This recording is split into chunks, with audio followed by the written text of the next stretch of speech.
News at 5। Bharat में आज दुनिया के सबसे बड़े टेक इवेंट्स में शामिल इंडिया एआई इम्पैक्ट समिट की शुरुआत हुई। ये समिट 20 फरवरी तक नई दिल्ली के भारत मंडपम में चलेगा।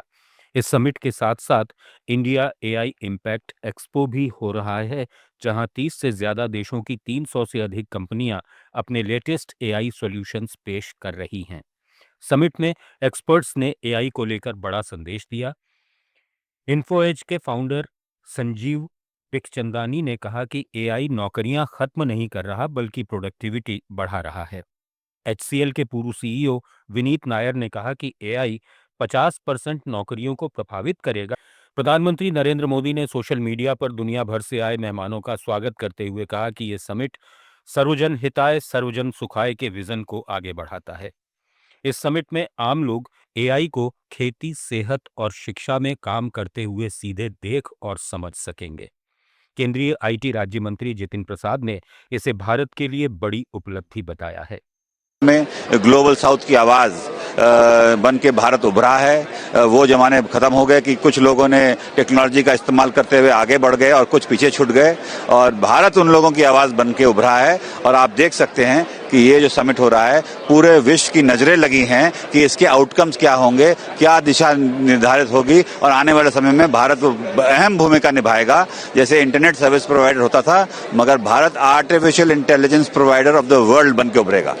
दिल्ली पुलिस के 79वें स्थापना दिवस पर केंद्रीय गृह मंत्री अमित शाह मुख्य अतिथि के तौर पर समारोह में शामिल हुए।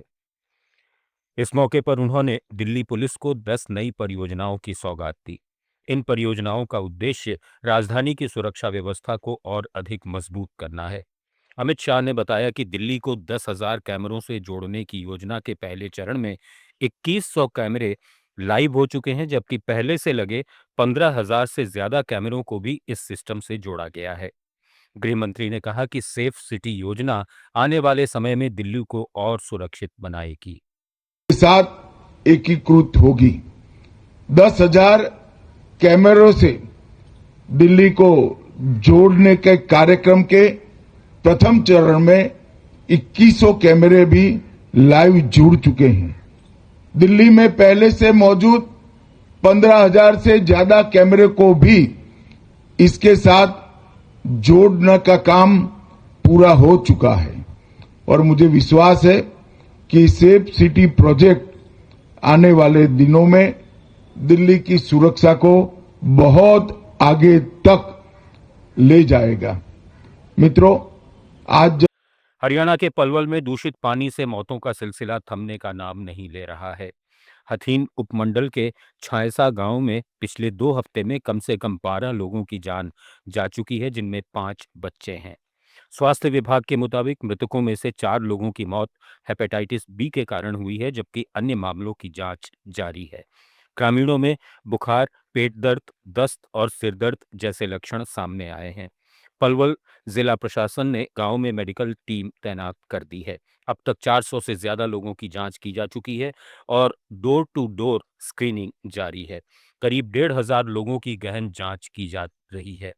इससे पहले मध्य प्रदेश के इंदौर में भी जहरीले पानी से करीब 35 लोगों की मौत हो चुकी है, जिसके बाद पूरे देश में पीने के पानी की गुणवत्ता को लेकर चिंता बढ़ गई है। फिलहाल प्रशासन ने लोगों से उबला हुआ और साफ पानी पीने की अपील की है। कांग्रेस के वरिष्ठ नेता मणिशंकर अय्यर एक बार फिर अपने विवादित बयानों को लेकर चर्चा में हैं। सोमवार को दिए गए उनके बयान ने कांग्रेस पार्टी को असहज कर दिया है। अय्यर ने केरल में पिनराई विजयन के दोबारा मुख्यमंत्री बनने की भविष्यवाणी कर दी। वहीं पार्टी के शीर्ष नेता राहुल गांधी पर भी तीखा तंज कसा। अय्यर ने कहा कि वे गांधीवादी, नेहरूवादी और राजीववादी हैं, लेकिन राहुलवादी नहीं। उन्होंने व्यंग्य करते हुए कहा कि राहुल गांधी शायद भूल गए हैं कि वे अभी भी कांग्रेस के सदस्य हैं। इतना ही नहीं, अय्यर ने डॉक्टर भीमराव अंबेडकर की जीवनी का हवाला देते हुए पार्टी नेतृत्व पर सवाल खड़े किए। उन्होंने कहा कि आज केसी वेणुगोपाल को इतनी बड़ी जिम्मेदारी दी गई है और पवन खेड़ा जैसे व्यक्ति को पार्टी का आधिकारिक प्रवक्ता बना दिया गया है। अय्यर ने तीखे शब्दों में कहा, आखिर पार्टी इतनी बड़ी मूर्खता कैसे कर सकती है। न्यूज एट 5 में फिलहाल इतना ही। बने रहिए लेट्स माइक के साथ। आप सुन रहे थे let's mike more than radio. Follow कीजिए